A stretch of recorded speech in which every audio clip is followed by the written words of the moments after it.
Reagan family members, friends, ladies and gentlemen, I miss Ronald Reagan.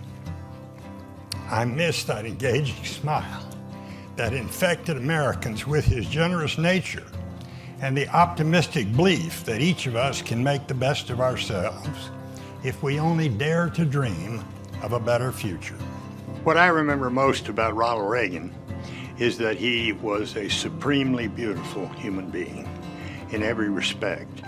And this comes from someone who ran 2 campaigns against him before he asked me to be his White House Chief of Staff. I soon found out after I took that job what a lovely person and what a wonderful leader Ronald Reagan was. What I remember specifically about him was how, while he was principled, he was at the same time pragmatic. He also understood that in a democracy, no one side gets to set all the rules or make all the rules. And he was quite willing, even though some saw him as a rigid, ideological conservative, he was quite willing to reach across the aisle to get things done.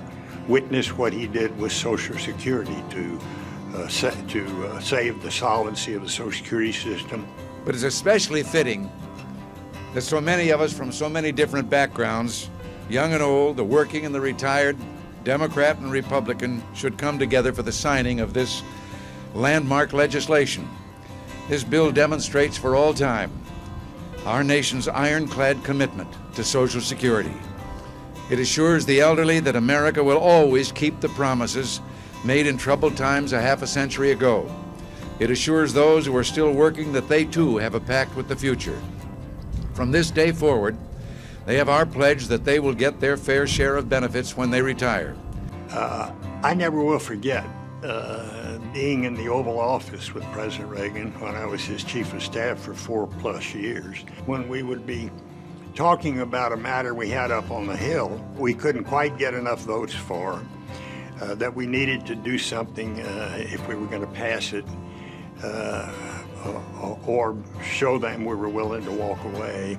And he told me on so many occasions, Jim, I'd rather get 80% of what I want than go over the cliff with my flag flying. And I think that was the mantra of his governing style.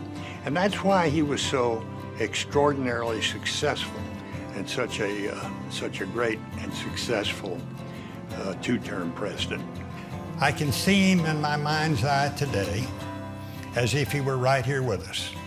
He's jovially cocking his head a bit with those brilliant blue eyes flashing and that genial smile on his kind face.